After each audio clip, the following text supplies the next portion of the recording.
Hi friends, ఎట్లున్నారు? ఈ వీడియోలో మనం లంకా ప్రీమియర్ లీగ్కి సంబంధించిన క్యాండీ ఫాల్కన్స్ వర్సెస్ డంబుల సిక్సర్స్కి సంబంధించిన స్మాల్ లీగ్ టీం ఎట్లా క్రియేట్ చేయాలి, జీఎల్ కాంబినేషన్స్ ఎట్లా ట్రై చేయాలనేది చెప్తా. సో నేను టీం ఎట్లా తీసుకున్నా అనేది మీకు క్లియర్గా ఎక్స్ప్లెయిన్ చేస్తాను ఈ టీంని. అండ్ చాలా ఇంపార్టెంట్ ప్లేయర్స్ని అందరూ ఇగ్నోర్ చేస్తారు. వాళ్ళ మీద కనుక మీరు కాన్సన్ట్రేట్ చేసిరనుకో ఈ మ్యాచ్ మీరు వన్ సైడ్ విన్ అయ్యే ఛాన్సెస్ ఉంటాయి. ఆ ప్లేయర్స్ ఎవరనేది కూడా ఈ వీడియోలో చెప్తా. అండ్ వీడియో చూసే ముందు ఒక్క లైక్ చేయండి, నాకు సపోర్టివ్గా ఉంటుంది. అండ్ ఫస్ట్ థింగ్ మనం చూడాల్సింది వెదర్ సరిగ్గా ఉంటేనే మనం ఇన్వెస్ట్ చేస్తాం కాబట్టి సో అది మైండ్లో పెట్టుకోండి. ఎందుకంటే వెదర్ కనుక రెయిన్ పడ్డదనుకో మీరు ఇన్వెస్ట్ చేసిన పైసలను కూడా వేస్ట్ అవుతాయి. అట్లా ఎప్పుడు కూడా చేసుకోవద్దు.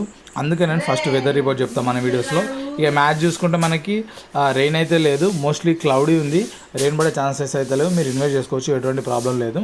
సో ఇంకోటి ఇంపార్టెంట్ థింగ్ ఏంటంటే యావరేజ్ ఫస్ట్ ఇన్నింగ్స్ స్కోర్ ఈ గ్రౌండ్లో 144 ఉంది, యావరేజ్ సెకండ్ ఇన్నింగ్స్ స్కోర్ 128 ఉంది. సో రెండింటిని బేస్ చేసుకొని మనం ఏం చెప్పొచ్చు అంటే ఇది ఒక లో స్కోరింగ్ పిచ్ అని చెప్పొచ్చు. అండ్ దాన్ని బలంగా చేయడానికి కూడా ఇంకో ప్రూఫ్ ఉంది. జస్ట్ ఈ యావరేజ్ ఫస్ట్ ఇన్నింగ్స్ సెకండ్ ఇన్నింగ్స్ని బేస్ చేసుకొని లో స్కోరింగ్ అనకుండా మీకు రెండు ప్రూఫ్స్ చెప్తా. అండ్ హెడ్ టు హెడ్ చూసుకుంటే క్యాండీ ఫాల్కన్స్ 6 మ్యాచెస్ విన్ అయింది 10 మ్యాచెస్లో. అండ్ 4 మ్యాచెస్ వచ్చేసి డంబుల సిక్సర్స్ విన్ అయింది. లాస్ట్ ఈ ఇయర్లో కొలంబో గ్రౌండ్స్లో జరిగిన మ్యాచెస్ చూసుకోండి, అన్నీ కూడా లో స్కోరింగ్. సో ఇది రెయిన్ బాడీ ఆగిపోయింది, అది పక్కన పెడితే ఈ మ్యాచ్ 150 కంటే తక్కువ వచ్చింది, ఈ మ్యాచ్ అయితే 120 కూడా క్రాస్ కాలేదు. సో లో స్కోరింగ్ పిచ్ ఇది.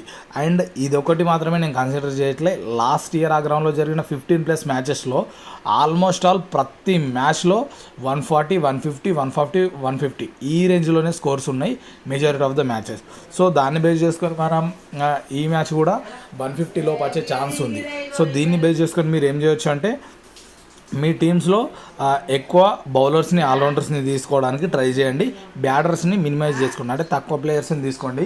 ఎందుకంటే లో స్కోరింగ్లో ఎక్కువ బ్యాటర్స్ ఎక్కువ స్కోర్ వచ్చే ఛాన్స్ ఉండదు. సో మనకు ఫ్యాంటసీ పాయింట్స్ తెచ్చేటోళ్ళు కావాలి కాబట్టి మీరు ఆల్రౌండర్స్ మీద బౌలర్స్ మీద కాన్సన్ట్రేట్ చేయండి. ఆ తర్వాత ఇంకెవరన్నా కన్సిస్టెన్సీగా పేషెన్సీగా ఆడే ప్లేయర్స్ ఉన్నారు బ్యాటర్స్ అంటే అప్పుడు వాళ్ళతో వెళ్ళండి, నో ప్రాబ్లం. ఓకే, ఇప్పుడు నేను టీం ఎట్లా తీసుకున్నా అనేది చెప్తా. ఫస్ట్ నేను సెలెక్టెడ్ పర్సెంటేజ్ మొత్తం హై సెలెక్టెడ్ 2 ప్లేయర్స్ని వికెట్ కీపర్స్ని తీసుకున్నా, హై సెలెక్టెడ్ బ్యాటర్స్ని తీసుకున్నా. అండ్ ఇక్కడ చూసుకుంటే ఆల్రౌండర్స్లో హై సెలెక్టెడ్ 5 ఆల్రౌండర్స్ని తీసుకున్నా. బౌలింగ్లో ఒకడే ఉన్నాడు హై సెలెక్టెడ్లో నివంత్ షారా. సో వీళ్ళందరూ కూడా high selected captaincy players, high selected captain, high selected vice captaincy. But ఈ విధంగా వెళ్తే మనం విన్ అవుతాం ఆ హై సెలెక్టెడ్ తోటి అంటే నో. సో ఎందుకు నో అంటే హై సెలెక్టెడ్లో ఉన్న ప్లేయర్స్ కంటే ఇంకా మెయిన్ ఇంపార్టెంట్ ప్లేయర్స్ కూడా చాలామంది ఉంటారు, బట్ వాళ్ళని చాలామంది ఇగ్నోర్ చేస్తారు. సో మీరేం చేయాలి, అకార్డింగ్ టు పిచ్ రిపోర్ట్ నేను పిచ్ రిపోర్ట్ టెలిగ్రామ్ గ్రూప్లో పోస్ట్ చేస్తాను, ఆ లింక్ డిస్క్రిప్షన్లో పెడితే జాయిన్ అయిపోండి. ఆ పిచ్ రిపోర్ట్ని బేస్ చేసుకొని ఇందులో నుండి ఏ ప్లేయర్స్ని డ్రాప్ చేయాలనేది మీరు రీడ్ చేస్తే కనుక మీరు ఈజీగా మ్యాచెస్ని మంచి ర్యాంక్స్తో ఎండప్ చేయడానికి ఛాన్సెస్ ఉంటాయి. ఓకే, సో ఇప్పుడు చూద్దాం ఆ ప్లేయర్స్ ఎవరెవరిని ఇగ్నోర్ చేస్తున్నారు అనేది. వికెట్ కీపింగ్ సెక్షన్లో మార్కస్ హారిస్ మంచి టాలెంటెడ్ ప్లేయర్, కానీ ఇగ్నోర్ చేస్తారు. బట్ ఇది లో స్కోరింగ్ పిచ్ కాబట్టి మీరు మార్కస్ హారిస్ మీద కాన్సన్ట్రేట్ చేయాల్సిన పని లేదు.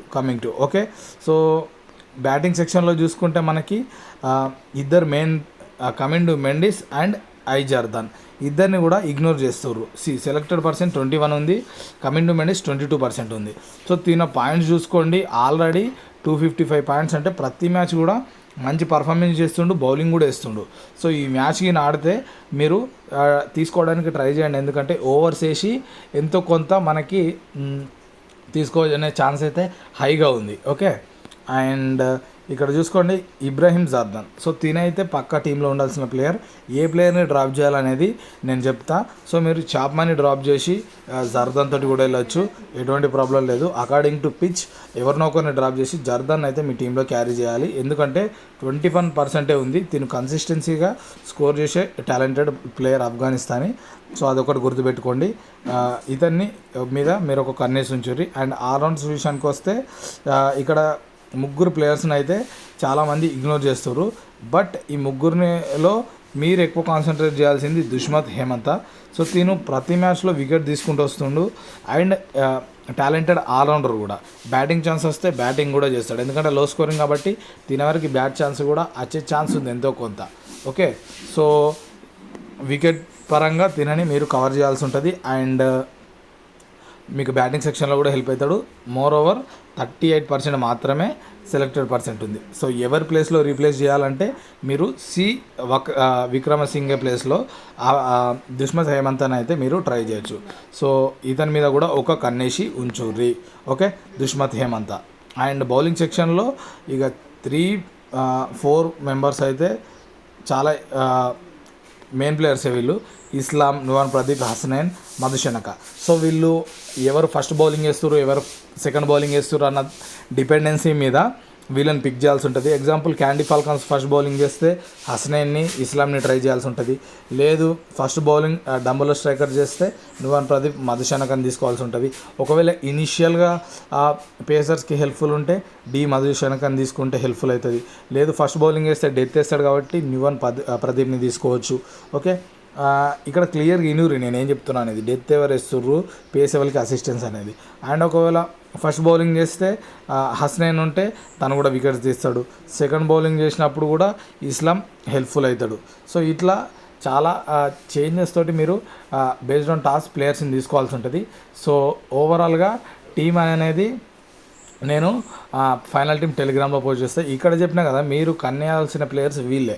సో ఫస్ట్ బౌలింగ్ డంబులా చేస్తే వీళ్ళిద్దరి మీద కాన్సన్ట్రేట్ చేయండి.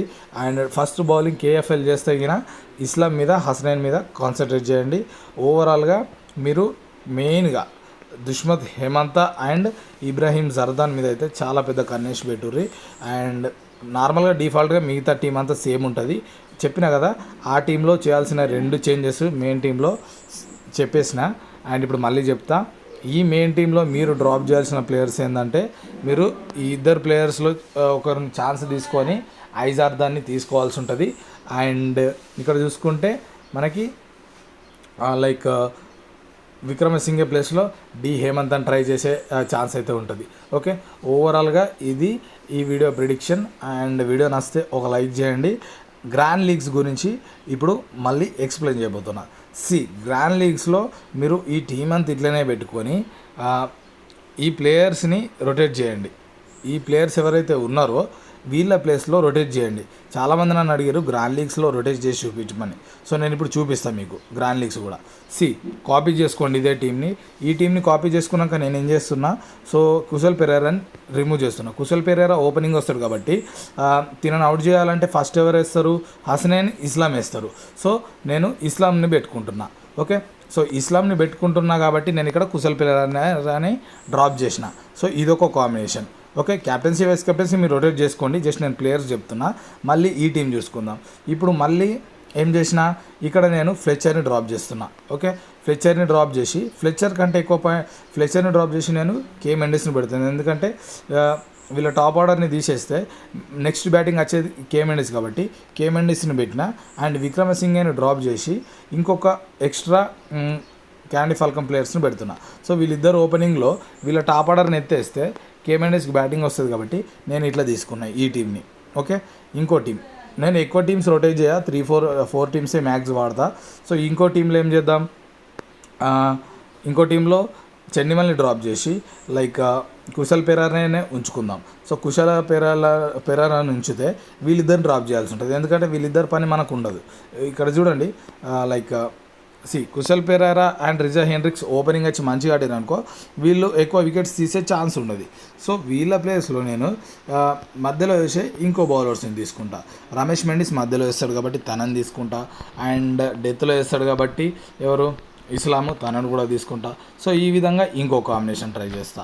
సో ఇట్లా మీరు ఏ ప్లేయర్ని డ్రాప్ చేస్తుర్రు, ఆ పొజిషన్లో ఏ బౌలర్ వికెట్ తీస్తాడు అనేది. ఎగ్జాంపుల్ మీరు ఓపెనర్ని తీసుకున్నారనుకో, లైక్ మీరు ఓపెనర్ని తీసుకుంటే మీరు లైక్ స్టార్టింగ్ ఎవరు బౌలర్స్ని వేస్తారో వాళ్ళని అవాయిడ్ చేసి మిడిల్ ఓవర్స్ని డెత్ ఓవర్స్లో వేసే వాళ్ళని కవర్ చేసుకోవాలి గ్రాండ్ లీగ్స్ అయితే. లేదు మీరు ఓపెనర్స్ని డ్రాప్ చేస్తారంటే పవర్ ప్లేలో వేసే బౌలర్స్ ఉంటారు కదా, వాళ్ళని యాడ్ చేసుకోవాలి మీ టీంలో.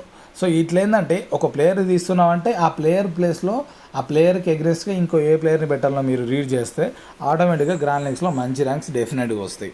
సో ఓవరాల్గా ఇదైతే టీమ్ ప్రిడిక్షన్. హోప్ మీకు ఈ రొటేషన్స్ అర్థమైనాయి అనుకుంటా.